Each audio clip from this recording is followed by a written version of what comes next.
Pada bagian introduction akan memberikan gambaran luas mengenai finansial teknologi yang meliput latar belakang dan juga bahasan lebih lanjut mengenai finansial teknologi. Finansial teknologi atau fintech pada tahun 2016 merupakan salah satu industri yang paling menjanjikan, yang mana revolusi fintech ini didorong oleh gelombang startup dengan model bisnis dan juga pendapatan baru yang lebih berinovasi, layanan dan produk yang baru, dan juga mengubah keuangan menjadi lebih baik secara global dengan penggunaan teknologi dalam sektor keuangan. Introduction ini akan memberikan gambaran lebih luas mengenai finansial teknologi yang meliput latar belakang dan juga bahasa lebih lanjut mengenai finansial teknologi. Jadi, finansial teknologi atau fintech ini pada tahun 2016 menjadi salah satu industri yang paling menjanjikan, yang mana revolusi fintech menjadi gelombang startup dengan model bisnis dan juga pendapatan baru yang lebih berinovasi, produk dan juga layanan yang baru, dan juga sektor keuangan yang lebih baik secara global dengan penggunaan teknologi dalam sektor keuangan. Pergeseran lanskap keuangan. Bisnis yang dulunya bergantung pada bank untuk memberikan pinjaman, sekarang dengan perkembangan finansial teknologi dapat dilakukan dengan cara peer-to-peer platform atau P2P lending, yang mana ini memberikan kemudahan akses dan juga kenyamanan bagi pelanggan. Pengaruh dari layanan baru ini, implikasinya terhadap perbankan tradisional pasti sangat besar, yang mana berpotensi untuk mengikis ekuitas merek dan juga dapat menguasai pangsa pasar. Cara yang bisa dilakukan bank untuk mengatasi hal ini yaitu dengan merangkul fintech dan juga memberikan atau menawarkan solusi bagi pelanggan. Kenapa harus fintech? Hal ini dilakukan karena fintech membuat aktivitas sehari-hari itu tidak hanya lebih mudah dan nyaman, tetapi juga hal ini selaras dengan aktivitas aktif yang dilakukan oleh pelanggan itu pasti selalu memegang gadget ataupun HP atau tablet atau PC. Nah, ini dilakukan untuk mempermudah akses bagi pelanggan dalam melakukan aktivitas perbankan. Selanjutnya, tantangan bagi bank. Pertanyaan yang muncul dari tantangan bagi bank ini, walaupun individu ataupun pinjaman swasta membutuhkan layanan perbankan, namun apakah harus membutuhkan bank? Ini pertanyaan yang muncul bagi bank dari perkembangan finansial teknologi ini. Nah, jawaban untuk pertanyaan ini adalah tentu saja masih dibutuhkan karena hal ini berkaitan dengan 3 fungsi krusial dari bank. Nah, berdasarkan hasil penelitian yang dilakukan bahwa 73% responden remaja sampai dengan pertengahan umur 30-an itu lebih menyukai layanan baru dibandingkan dengan layanan baru lama yang diberikan oleh bank. Nah, ini juga yang berkaitan dengan resiko mobilitas, yang mana bank itu hanya dianggap sebagai penyedia infrastruktur, sedangkan fintech itu memberikan kemudahan dan juga inovasi yang lebih ramah bagi pelanggan, sehingga pelanggan itu layanan dari finansial teknologi ini. Bagian selanjutnya, masa depan sektor perbankan. Dengan basis nasabah dan juga pengalaman menangani data nasabah dengan aman, tentu saja bank berada dalam posisi yang ideal dalam memberikan solusi yang menggabungkan layanan dengan penawaran digital yang lebih beragam. Nah, apabila hal ini dilakukan, maka bukan tidak mungkin bahwa kemakmuran masa depan bagi sektor perbankan ini bakalan lebih bagus. Baiklah, di sini saya akan membahas mengenai mengapa fintech itu penting. Nah, fintech itu penting karena beberapa hal. Yang pertama itu fintech itu lebih transparan dan efisien. Nah, fintech ini dapat mengurangi biaya transaksi dan memberikan informasi yang jelas kepada pengguna. Yang kedua, akses lebih luas. Nah, fintech memberikan layanan keuangan kepada orang-orang yang sebelumnya tidak terlayani oleh bank tradisional, seperti melalui pinjaman peer-to-peer dan crowdfunding. Yang ketiga, itu inovasi. Nah, fintech terus menghadirkan produk dan layanan baru yang lebih sesuai dengan kebutuhan pengguna, seperti penasihat keuangan berbasis AI. Selanjutnya itu bagaimana fintech muncul. Nah, fintech muncul itu sebagai respon terhadap krisis keuangan global. Ketidakpercayaan masyarakat terhadap bank mendorong munculnya perusahaan-perusahaan fintech yang menawarkan layanan yang lebih sederhana, transparan, dan terjangkau. Fintech telah merevolusi industri keuangan dengan memberikan lebih banyak pilihan, fleksibilitas, dan akses kepada pengguna. Kehadiran fintech mendorong persaingan yang sehat dan memaksa bank tradisional untuk berinovasi. Fintech juga menyediakan akses terhadap informasi yang tadinya hanya dimiliki segelintir orang kepada semakin banyak orang di era ekonomi informasi saat ini. Hal ini merupakan langkah demokrasi yang besar. Selanjutnya itu inovasi vintage lebih cepat di negara berkembang. Yang pertama itu karena kurangnya infrastruktur negara-negara berkembang yang memiliki lebih banyak ruang untuk inovasi karena tidak terkait oleh sistem lama seperti di negara maju. Yang kedua itu fokus pada penggunaan ponsel. Sebagian besar populasi di dunia memiliki ponsel, sehingga layanan vintage seperti M-Pesa dan Bcash sangat efektif di negara-negara berkembang. Yang ketiga itu inklusi keuangan. Nah, vintage dapat membantu jutaan orang yang tidak memiliki akses ke bank tradisional untuk mendapatkan layanan keuangan. Selanjutnya itu dampak vintage terhadap bank. Yang pertama, ancaman bagi bisnis tradisional. Nah, munculnya banyak startup vintage yang menawarkan layanan yang lebih baik dan lebih murah. Yang kedua itu perlunya adaptasi bank, harus berinovasi dan berkolaborasi dengan startup untuk tetap relevan. Yang ketiga, peluang baru bank dapat memanfaatkan teknologi baru dan memperoleh kemampuan baru melalui kolaborasi. Selanjutnya, tren keuangan saat ini, vintage mengubah landscape perbankan. Industri perbank sedang mengalami perubahan besar akibat pesatnya perkembangan teknologi finansial atau vintage. Nah, persaingan tidak hanya datang dari sesama bank saja, tetapi juga dari perusahaan rintisan. Vintage dan raksasa teknologi yang fokus pada layanan spesifik dengan pengalaman penggunaan yang lebih baik. Selanjutnya itu tren utama. Nah, tren yang pertama itu fokus pada layanan spesifik. Vintage itu cenderung mengkhususkan diri pada satu atau beberapa layanan tertentu, seperti pembayaran digital, pinjaman online, atau pengelolaan keuangan pribadi. Yang kedua, pengalaman penggunaan yang lebih baik. Nah, perusahaan vintage menawarkan antarmuka yang lebih user-friendly dan proses yang lebih cepat dibandingkan dengan bank tradisional. Yang ketiga itu regulasi yang mendukung. Nah, pemerintah itu di berbagai negara mulai mengeluarkan peraturan yang mendorong inovasi di sektor vintage ini, seperti inisiatif data terbuka dan akses ke data perbankan. Yang keempat itu teknologi baru. Teknologi seperti blockchain, perangkat wearable, dan kecerdasan buatan semakin banyak digunakan dalam layanan keuangan. Yang kelima itu pergeseran preferensi konsumen. Nah, konsumen semakin memiliki layanan keuangan yang lebih fleksibilitas, mudah diakses, dan personal. Selanjutnya itu dampak terhadap perbankan. Yang pertama itu persaingan yang lebih ketat. Bank harus beradaptasi dengan cepat untuk tetap relevan dan kompetitif. Nah, yang kedua itu model bisnis baru. Bank perlu mengembangkan model bisnis yang lebih inovatif dan berfokus pada pelanggan. Yang ketiga, kolaborasi dengan vintage. Banyak bank mulai berkolaborasi dengan perusahaan vintage untuk mempercepat transformasi digital mereka. Baiklah, saya akan melanjutkan chapter 1. Vintage adalah financial technology, istilah yang digunakan untuk menggambarkan teknologi yang digunakan untuk meningkatkan mengoptimisasi penggunaan dan pengiriman layanan keuangan. Ada beberapa aspek utama dari perombakan ini. Yang pertama itu akses keuangan yang lebih luas. Vintage meningkatkan inklusi keuangan dengan menyediakan akses keuangan yang lebih luas, terutama bagi masyarakat yang tidak memiliki akses perbankan tradisional.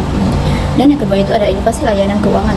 Vintage menawarkan berbagai layanan keuangan yang lebih efisien, mudah diakses, dan seringkali lebih terjangkau. Yang ketiga itu ada regulasi dan keamanan. Otoritas Jasa Keuangan atau OJK telah menyediakan payung hukum untuk industri vintage, terutama bagi layanan meminjam uang berbasis teknologi informasi LP atau LPMUBTI atau Vintage P2P Lending. Yang keempat itu ada transformasi pembayaran. Vintage telah memperkenalkan transformasi pembayaran dari konvensional menjadi digital, membebaskan masyarakat dari kendala-kendala tradisional dan meningkatkan literasi keuangan. Yang kelima itu ada pertumbuhan ekonomi nasional. Vintage dianggap dapat menambah daya saing perekonomian nasional dengan meningkatkan efisiensi dan inovasi dalam sektor keuangan. Selanjutnya itu ada M-Pesa, membantu beberapa orang termiskin di dunia dengan akses keuangan. M-Pesa adalah layanan keuangan digital yang sangat sukses di kenyataan, terutama dalam membantu orang-orang termiskin meningkatkan akses keuangan mereka. Ada beberapa ringkasan. Yang pertama itu pengembangan dan kesuksesan. Penggunaan untuk melakukan transaksi keuangan melalui telepon genggam. Yang kedua itu ada dampak pada kemiskinan. Penelitian menunjukkan bahwa akses ke M-Pesa telah meningkatkan konsumsi per kapita dan mengangkat sekitar 2% rumah tangga keluar dari kemiskinan dalam 6 tahun. Yang ketiga itu keterbatasan dalam konteks. Meskipun M-Pesa telah membantu banyak orang, beberapa penelitian menemukan hasil yang terbatas pada konsumsi rumah tangga. Yang keempat itu ada pengembangan inklusi keuangan. Untuk meningkatkan inklusi keuangan, dukungan pemerintah diperlukan untuk menyusun regulasi dan menyediakan fasilitasi infrastruktur digital. Selanjutnya itu ada Venmo, membagi makan malam dengan mudah, beli konser tiket dengan teman. Venmo adalah platform pembayaran peer-to-peer yang memungkinkan penggunaan untuk melakukan transaksi dengan mudah dan nyaman. Dan sistem pembayaran seluler yang memungkinkan penggunaan untuk membagi tagihan seperti makan malam bersama atau membeli tiket konser dengan mudah. Ada beberapa penjelasan secara rinci bagaimana Venmo dapat membantu Anda membagi tagihan makan malam dan membeli tiket konser dengan teman. Pertama itu membagi tagihan makan malam, membayar dengan mudah, membayar di Venmo dan mengirimkan uang ke nama pengguna atau memindai kode QR. Yang kedua itu pembagian tagihan, dapat membagi tagihan secara real time tanpa perlu khawatir mengumpulkan uang tunai atau berurusan dengan IOU yang sulit. Ketiga itu adalah transaksi tanpa kerumitan, membeli tiket konser. Pertama itu mengirim ke uang penggunaan fitur QR. Transaksi digital, Venmo adalah platform pembayaran seluler yang memungkinkan penggunaan untuk membagi tagihan seperti makan malam bersama atau membeli tiket konser dengan mudah. Selanjutnya itu ada Bitcoin, Ethereum, dan mata uang kripto lainnya. Inti dari paragraf tersebut adalah bahwa Bitcoin adalah mata uang kripto paling terkenal menggunakan sistem kas elektronik peer-to-peer tanpa mata uang fisik atau bank sentral. Pada pertengahan 2017 ada lebih dari 1.000 mata uang kripto berbeda, dan ciri umumnya yang pertama adalah adanya jaringan terdesentralisasi yang menggunakan teknologi blockchain untuk keamanan transaksi. Bitcoin, definisi Bitcoin adalah mata uang kripto yang paling terkenal dan pertama kali dirilis pada tahun 2009. Sistem kerja Bitcoin itu menggunakan sistem kas elektronik peer-to-peer yang berarti transaksi dilakukan secara langsung antara individu tanpa melibatkan bank sentral atau mata uang fisik. Itu ada Ethereum. Definisi dari Ethereum adalah platform digital desentralisasi yang dirancang untuk menjalankan smart contract dan aplikasi terdesentralisasi atau DApps. Poinnya disebut ETH. Sistem kerja Ethereum menggunakan blockchain yang lebih kompleks dan fleksibel dibanding dengan Bitcoin. Sistem ini memungkinkan implementasi smart contract yang berguna untuk memastikan integritas di semua node dalam jaringan. Dan selanjutnya itu ada blockchain, protokol dengan potensi aplikasi yang luas. Inti dari materi tersebut adalah bahwa Bitcoin dan mata uang kripto lainnya didasarkan pada teknologi buku besar terdistribusi yang disebut blockchain. Blockchain adalah sistem memungkinkan transaksi digital tanpa perlu validasi dari otoritas terpusat. Sistem ini bergantung pada verifikasi oleh komunitas peserta dan memungkinkan hampir semua hal untuk diperdagangkan dan dilacak. Transaksi di blockchain dikirim dan diverifikasi oleh anggota rantai, memberi perlindungan privasi dan kecepatan transaksi yang signifikan, serta mengurangi biaya dan proses yang diperlukan untuk verifikasi kepemilikan dan transfer aset. Selanjutnya ada Square, pembayaran seluler. Square adalah menawarkan pembaca kartu kredit seluler yang memudahkan pengecer kecil hingga menengah untuk menerima bayaran dengan menggeserkan kartu magnetic, chip, atau NFC. Ada beberapa ringkasan utamanya. Yang pertama itu fungsi pembaca kartu, teknologi NFC, perangkat Square Reader, fitur perangkat lunak.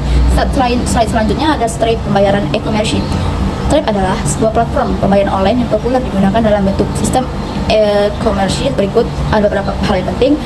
Yang pertama itu fungsi utama, fitur pembayaran, implementasi, dan penggunaan global. Slide selanjutnya itu ada Lending Club, Sofi, Kiva, pemberi pinjaman peer-to-peer, menyediakan perantara bank. Yang pertama itu Lending Club adalah salah satu platform pemberi pinjaman peer-to-peer P2P terbesar di Amerika. Yang kedua itu ada Sofi. Sofi adalah platform P2P spesialis dalam pinjaman mahasiswa dan pinjaman konsumen. Yang ketiga itu ada Kiva. Kiva itu adalah sebuah organisasi non-profit yang didirikan pada tahun 2005 dengan misi untuk memperluas akses kredit dan membantu komunitas yang kurang mampu. Slide selanjutnya itu ada TransferWise, mencocokkan penggunaan untuk pengiriman uang. TransferWise sekarang dikenal sebagai Wise, adalah layanan transfer uang internasional yang menawarkan pengiriman uang secepat dan aman. Ada beberapa ringkasan materi utama tentang TransferWise. Yang pertama itu ada kelebihan TransferWise: cepat, murah, transparan, dan aman. Yang kedua itu cara menggunakan TransferWise dengan cara mendaftar, verifikasi, pembayaran, konfirmasi. Yang ketiga itu ada fitur lainnya juga. Pertama itu pengiriman ke 80 negara, pilihan mata uang, dan batas transfer. Nah, pada chapter 2 ini kita akan membahas mengenai generasi milenial. Nah, kita langsung saja masuk ke 15 fakta ekonomi mengenai generasi milenial yang dilaporkan oleh Council of Economic Advisors pada tahun 2014. Nah, fakta pertama, generasi milenial sekarang adalah generasi terbesar dan paling beragam dalam populasi Amerika Serikat.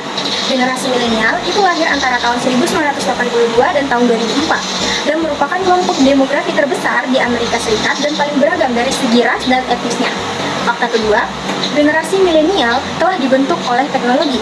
Maksudnya, generasi milenial itu telah tumbuh dengan teknologi yang sangat maju, sehingga mereka sangat terbiasa dengan perangkat mobile dan internet. Nah, fakta ketiga, generasi milenial itu menghargai komunitas, keluarga, dan kreativitas dalam pekerjaan mereka. Nah, mereka menempatkan nilai-nilai seperti waktu untuk rekreasi, kontribusi terhadap masyarakat, dan anak-anak itu yang lebih baik dalam prioritas hidup mereka. Kemudian, fakta keempat, generasi milenial telah berinvestasi pada sumber daya manusia itu lebih banyak daripada generasi sebelumnya. Nah, mereka memiliki tingkat pendidikan yang lebih tinggi dan lebih banyak berinvestasi dalam pendidikan formal. Fakta kelima, generasi milenial yang akan melanjutkan ke perguruan tinggi itu lebih cenderung mempelajari ilmu sosial dan bidang terapan. Nah, mereka lebih suka mempelajari bidang seperti ilmu sosial dan aplikatif daripada bidang lainnya. Nah, kemudian fakta keenam, seiring dengan meningkatnya jumlah mahasiswa, semakin banyak pula mahasiswa yang mengandalkan pinjaman untuk membayar pendidikan pasca sekolah menengah mereka. Nah, biaya pendidikan yang tinggi telah membuat banyak mahasiswa itu bergantung pada pinjaman untuk menutup biaya pendidikannya. Fakta ketujuh, generasi milenial itu lebih cenderung fokus secara eksklusif pada studi daripada menggabungkan sekolah dan pekerjaan. Mereka itu lebih suka fokus pada pendidikan daripada bekerja sambil belajar. Fakta ke-8, sebagai hasil dari Affordable Care Act atau nah, generasi milenial itu jauh lebih mungkin untuk memiliki perlindungan asuransi kesehatan selama masa dewasa muda mereka. Selama masa muda mereka. Nah, kemudian Undang-Undang ACA ini yang telah meningkatkan akses asuransi kesehatan bagi generasi milenial. Nah, fakta ke-9 itu generasi milenial akan menghadapi dampak dari mulai karir mereka selama masa penurunan yang bersejarah itu selama bertahun-tahun yang akan datang. Nah, mereka itu memulai karir mereka selama masa ekonomi yang sulit sehingga mereka mungkin menghadapi tantangan dalam karir mereka. Fakta ke-10, investasi dalam sumber daya manusia itu kemungkinan besar akan memberikan hasil yang besar bagi generasi milenial ini. Nah, pendidikan formal akan memberikan keuntungan yang signifikan dalam karir mereka. Fakta ke-11, generasi milenial itu bekerja lebih lama dengan perusahaan yang mempekerjakan mereka di awal karir mereka. Nah, mereka itu lebih loyal terhadap perusahaan awal mereka daripada generasi sebelumnya. Nah, fakta ke-12, perempuan milenial itu memiliki kesetaraan di pasar tenaga kerja dibandingkan generasi sebelumnya. Nah, perempuan milenial memiliki tingkat pendidikan yang lebih tinggi dan kesetaraan dalam pasar tenaga kerja. Fakta ke-13, milenial itu cenderung menikah lebih lambat dari generasi sebelumnya. Nah, mereka menikah itu lebih lambat dikarenakan fokus pada pendidikan dan karir mereka terlebih dahulu.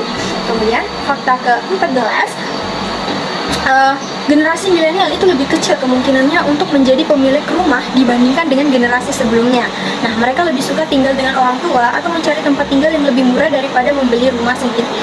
Nah, fakta yang terakhir yaitu generasi milenial yang berpendidikan tinggi itu pindah ke daerah perkotaan lebih cepat daripada rekan mereka yang kurang berpendidikan. Nah, mereka lebih suka tinggal di daerah perkotaan yang lebih maju dengan memiliki banyak kesempatan karir mereka. Nah, itulah 15 faktor ekonomi mengenai generasi milenial. Sekarang kita masuk ke materi bagaimana generasi milenial itu menggunakan uang dengan cara yang berbeda. Ada 6 cara generasi milenial menggunakan uangnya dengan cara yang berbeda. Pertama, generasi milenial itu menggunakan uang sebagai jejaring sosial. Maksudnya, generasi milenial itu memiliki tingkat integritas teknologi yang tinggi sehingga mereka menggunakan aplikasi menjadi lebih sosial dan terhubung.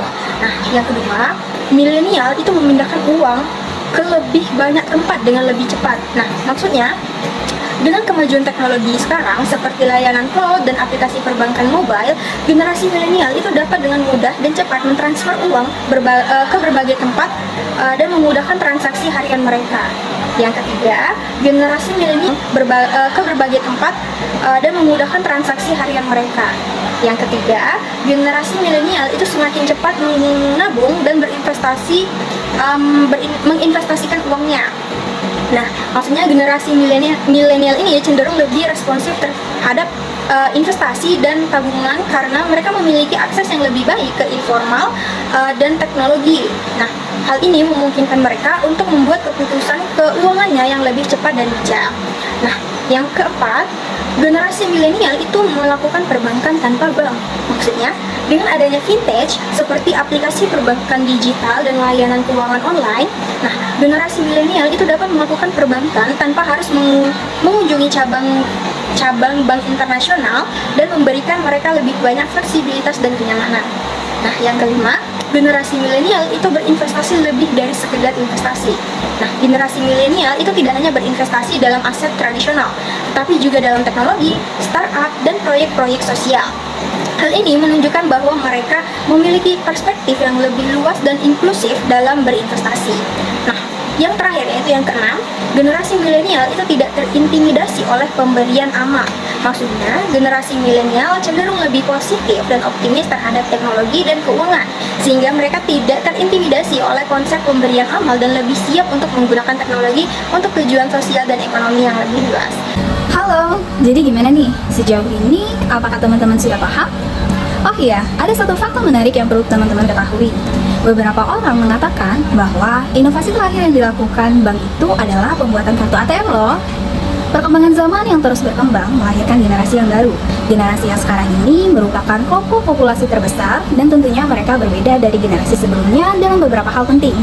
Nah, di generasi sekarang, mereka memiliki tingkat penggunaan perangkat seluler yang jauh lebih tinggi dibandingkan generasi sebelumnya. Akibatnya, penggunaan financial teknologi menjadi kemajuan yang drastis dalam hal teknologi. Perkembangan ini termasuk layanan cloud, sumber terbuka perangkat lunak, kecerdasan buatan atau AI, dan perangkat seluler itu sendiri. Untuk memahami hal tersebut, mari kita bahas satu persatu. Yang pertama ada unit pemrosesan grafis atau GPU. Nah, unit pemrosesan grafis atau GPU ini dalam financial technology berperan penting dalam mempercepat proses data yang besar dan juga kompleks, terutama dalam hal pemrosesan paralel. GPU awalnya dirancang hanya untuk keperluan grafis saja, tetapi karena kemampuannya untuk melakukan perhitungan secara bersamaan, sekarang banyak digunakan di berbagai bidang, termasuk bidang financial technology. Nah, di fintech sendiri, GPU sering digunakan untuk memproses dan menganalisis data keuangan dalam jumlah yang besar. Misalnya, algoritma untuk trading, analisis risiko, atau pemodalan keuangan yang melibatkan simulasi data dalam jumlah yang besar. Nah, karena GPU mampu mengolah banyak data secara bersamaan, hasil analisis dapat diperoleh dengan lebih cepat dibandingkan jika menggunakan CPU atau unit pemrosesan sentral yang bekerja secara lebih berurutan. Jadi, dengan menggunakan GPU ini, perusahaan financial technology bisa membuat keputusan dengan lebih cepat, melakukan analisis dengan lebih canggih, dan meningkatkan efisiensi dalam layanan yang mereka berikan kepada pelanggan. Nah, materi yang kedua yaitu The Cloud atau layanan awan. Layanan cloud dari Amazon, Google, IBM, Microsoft, dan Oracle memungkinkan pengguna menjalankan beban kerja komputasi melalui internet dengan infrastruktur dikelola oleh penyedia eksternal. Nah, The Cloud dalam financial technology ini mengacu pada teknologi yang memungkinkan perusahaan untuk menyimpan dan mengakses data serta menjalankan aplikasi melalui internet, bukan dari server fisik di kantor mereka sendiri. Dengan cloud, financial technology dapat menghemat biaya, meningkatkan data keamanan, dan memperluas kapasitas mereka dengan lebih fleksibel. Misalnya nih, jika perusahaan financial technology membutuhkan banyak ruang untuk penyimpanan data atau kapasitas untuk menangani transaksi keuangan yang meningkat, mereka dapat dengan mudah menambahkannya melalui cloud ini, melalui layanan awan ini, tanpa harus membeli perangkat keras yang baru. Nah, cloud juga bisa memungkinkan akses ke data dari mana saja dan kapan saja, yang sangat berguna dalam industri keuangan yang bergerak cepat. Materi yang ketiga yaitu ada Artificial Intelligence atau biasa kita kenal dengan AI. Nah, dalam konteks financial technology, AI memiliki aplikasi yang luas untuk hampir semua produk dan layanan. Hal ini dapat memungkinkan penyedia layanan untuk dapat menyesuaikan nih penawaran mereka dengan pasar yang semakin terdefinisi dengan baik. Kecerdasan buatan atau AI adalah inovasi teknologi penting dalam fintech, di mana mesin belajar memecahkan masalah dengan pengambilan keputusan cerdas melalui instruksi daripada manusia. Nah, AI dan ML sering digunakan secara bergantian, tetapi AI digunakan untuk merujuk pada aktivitas yang lebih luas yang dicirikan oleh mesin yang tampak menawarkan solusi cerdas. Hal ini memungkinkan disebabkan oleh penggunaan algoritma dalam konteks yang terbatas, di mana mesin hanya memproses data input sesuai dengan instruksi statisnya. Nah, namun ML adalah bagian dari AI di mana mesin dapat menghasilkan solusi tanpa algoritma yang diprogram secara eksplisit. Nah, algoritma ML ini biasanya memproses data dalam jumlah yang besar, memberikan prediksi berdasarkan data ini dan memperbaiki diri sendiri sebagai umpan baliknya. Nah, semua dengan kecepatan dan kompleksitas yang tidak mungkin dilakukan tanpa adanya kapasitas komputasi yang besar dan murah. Nah, materi selanjutnya adalah penerapan AI pada financial technology.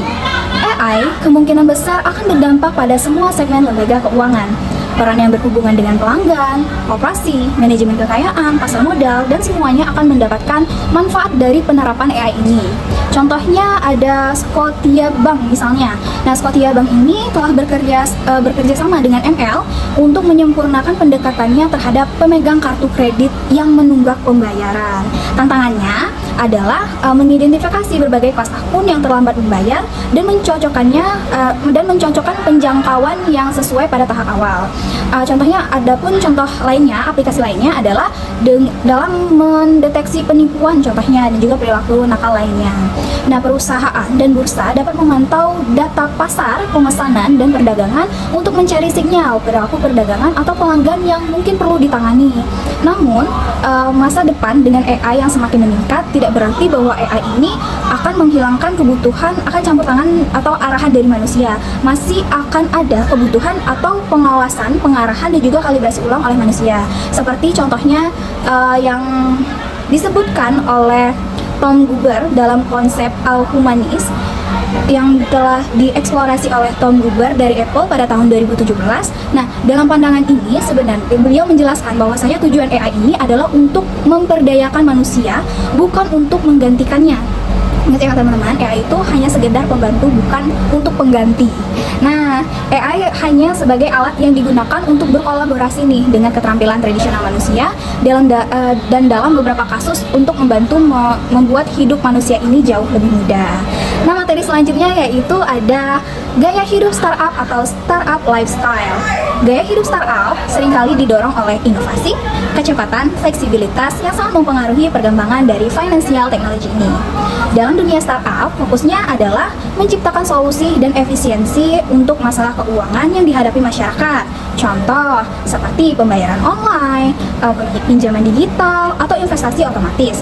Dengan pendekatan yang lebih luas dan berani mengambil resiko, financial technology startup ini dapat berinovasi lebih cepat dibandingkan perusahaan keuangan tradisional.